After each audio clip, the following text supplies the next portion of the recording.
गांव का एक साधारण लड़का था। उसके पास 3 गाय और 2 भैंस थीं।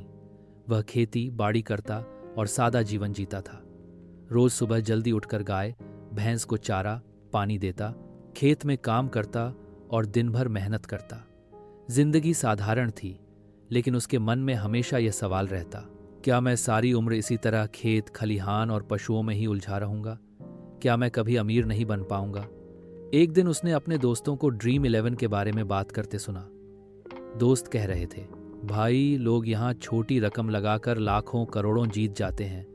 यह सुनते ही उसके मन में लालच जाग गया। उसने सोचा, यही मौका है अमीर बनने का। उसने अपनी मेहनत से बचाए पैसों से एक मोबाइल खरीदा और ड्रीम 11 खेलना शुरू कर दिया। शुरुआत में वह कभी 2 टीम लगाता, कभी 4 टीम लगाता, लेकिन धीरे धीरे उसका लालच बढ़ गया। अब कभी वह पागलपन में 20 लाख 20 टीम तक लगा देता, ताकि किसी न किसी टीम से जीत जाए। लेकिन नतीजा हमेशा वही नुकसान। धीरे धीरे उसका पैसा डूबता गया और मन बेचैन होने लगा। मेहनत करके जो पैसे उसने बचाए थे वो भी खत्म होते चले गए। अब वह अंदर से टूट चुका था। उसने सोचा, गांव में रहकर कुछ नहीं होगा। अगर मुझे बड़ा खेलना है तो पहले बाहर जाकर काम करना होगा। नौकरी करूंगा तो सैलरी से और पैसे मिलेंगे, जिससे आराम से टीम बना पाऊंगा। वह शहर चला गया और नौकरी करने लगा। हर महीने की सैलरी मिलते ही वह कमरे में बैठकर ड्रीम 11 पर टीम लगाने लगता। कभी 2, कभी 4 और कभी लालच में 20 लाख 20 टीम भी लगा देता। लेकिन किस्मत हर बार धोखा देती रही। उसी के बगल वाले कमरे में एक और लड़का रहता था। उसने नोटिस किया कि यह हमेशा उदास रहता है। एक दिन उसने पूछा, भाई तुम इतने परेशान क्यों रहते हो? गांव के लड़के ने दिल की बात खोल दी। मैं पिछले 4 साल से ड्रीम 11 पर खेल रहा हूं, लेकिन कभी बड़ी जीत नहीं मिली। उल्टा हमेशा नुकसान ही हुआ है। तब उस लड़के ने कहा, क्या तुम ऑनलाइन बेटिंग ऐप के बारे में नहीं जानते? उसमें तो बस हाँ या ना में जवाब देना होता है। सही निकला तो पैसा दुगना। यह सुनकर गांव का लड़का सोचने लगा, भाई ये तो ड्रीम 11 से भी आसान है। अब किस्मत जरूर बदल जाएगी। लेकिन अब जेब खाली हो चुकी थी।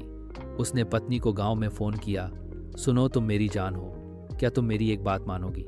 हमारे पास 2 भैंस हैं, क्या तुम उनमें से एक बेचकर मुझे कुछ पैसे भेज सकती हो? पत्नी को पति की हालत पर तरस आ गया। उसने एक भैंस बेचकर 70,000 रुपए शहर भेज दिए। पैसे मिलते ही लड़के को लगा, बस अब किस्मत पलट जाएगी। एक बार सही लग गया तो सारा नुकसान निकल जाएगा। उसी दिन इंडिया और पाकिस्तान का मैच था। उसने पूरे 70,000 रुपये एक ही दांव में लगा दिए। सोचा, इंडिया हारेगा और मैं एक झटके में 2 गुना कमा लूंगा। मगर किस्मत ने फिर धोखा दे दिया। इंडिया जीत गया और उसके सारे पैसे डूब गए। अब उसकी हालत बेहद दयनीय हो गई। तब बगल वाला लड़का बोला, भाई कोई बात नहीं, एक बार हार गए तो क्या हुआ? इस खेल में हार जीत तो लगी रहती है। तुम घर से फिर से पैसा मंगाओ। इस बार जैसे मैं कहूं वैसे लगाना, पक्का जीतोगे। गांव के लड़के ने फिर पत्नी को फोन किया, सुनो इस बार बहुत जरूरी है। जो गाय है ना, उसको बेचकर मुझे पैसे भेज दो। प्लीज मेरी मदद कर दो। पत्नी हैरान होकर बोली, अभी तो मैंने भैंस बेचकर पैसे भेजे थे, वो कहाँ गए? पति झूठ बोलते हुए बोला, कुछ पैसे तो मैंने बैंक में डिपॉजिट कर दिए हैं ताकि हमारे पास बचत रहे। अभी हाथ में थोड़ा कम पड़ रहा है, इसलिए तुम गाय बेच दो। पत्नी को पति की बात पर शक तो हुआ, लेकिन वह उसे मना भी नहीं कर पाई। पैसे मिलते ही उसने वैसा ही किया जैसा बगल वाला लड़का बोला था। लेकिन किस्मत फिर भी उसके साथ नहीं थी। वह फिर से हार गया। और जब उसने पलटकर उस बगल वाले लड़के को देखा तो पाया कि वो तो अपना कमरा छोड़कर भाग चुका था। अब गांव का लड़का पूरी तरह अकेला टूट चुका था।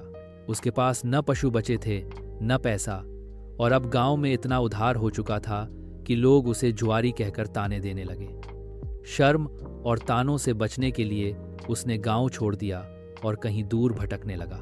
जब वह पूरी तरह टूट चुका था और आत्महत्या करने जैसा सोच रहा था, तभी उसकी पत्नी का फोन आया, सुनो अगर पैसे चले गए तो कोई बात नहीं, जिंदगी अगर चली गई तो सब कुछ खत्म हो जाएगा। पैसे हम फिर से कमा सकते हैं, पर तुम अगर चले गए तो मैं और बच्चे किसके सहारे जिएंगे? यह सुनकर लड़के की आंखों से आंसू निकल पड़े। उसे एहसास हुआ कि असली दौलत पैसा नहीं, बल्कि परिवार का प्यार और साथ है। आज वह सोचता है, मैं गांव वापस जाऊंगा। भले ही धीरे धीरे, लेकिन ईमानदारी से खेती करूंगा और गांव के सारे उधार चुका दूंगा। यही सच्ची अमीरी है। उसने ठान लिया कि अब कभी ऐसे ऐप्स और सट्टेबाजी में हाथ नहीं डालेगा। अब उसकी मंजिल सिर्फ मेहनत, ईमानदारी और परिवार का सुख है।